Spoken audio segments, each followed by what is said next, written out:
लंठन दिन थिला संध्या आगमन पूर्वरु एही नाटी गाँ ठारू सहर पर्यंत प्रत्येकंक घरे आलोचित हेउथिला। आज किंतु एहार बहुल व्यवहार नाही, किंतु आदर कमिनी।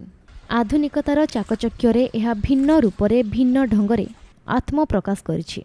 स्मृतिर स्वाक्षर बहन करिथिबा लंठन आगकाଳରେ कौनसी विद्युत चालित बल्ब नथिला। जदि भी परे विद्युत आसिला से सबु गाँ गहली रे सहजरे पहुंची पारि नथिला। रातिर घन अंधकार को दूर करने सहित पानी पवन माड़ू निया को रक्षा करी आलोक प्रदान करुथिला लंठन। पिलांक पाठपढ़ा हेउ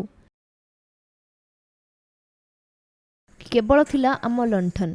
केवल सेतिकी काहेकि अंधार राति रे जुआड़े जीवाकु हेले हातरे धरी अति सहजरे नहीं पारुथिबा वस्तु साजिथिला एही उज्ज्वला, जहाको गाँ भाषारे समस्ते कहूथिले लटकणी।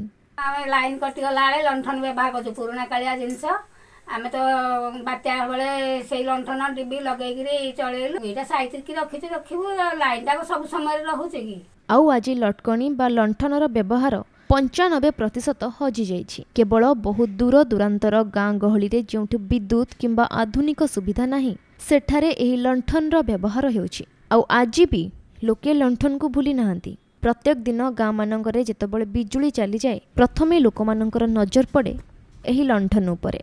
सेमाने एहाकु लगांती और सेमानंक पिलामाने मध्य एथिरे पाठ पढ़ंती। तेणु एबे भी लोकमानंक कहिबा अनुसार लंठन समस्तंक घरे घरे अछि और पूर्व भली एहार व्यवहार मध्य रहिछि।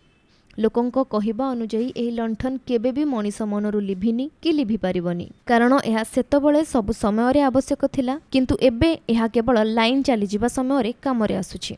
अनेक गरीबंक जीवन साथी होई रहिछि एही लंठन। लाइन जेते कटि जाउछि असुविधा रे रहउछु, पिला पढिया को असुविधा होउछि कि पावर कट हेले कि ट्रांसमीटर पड़ी गले हैरान हबारु लंठन व्यवहार करछु।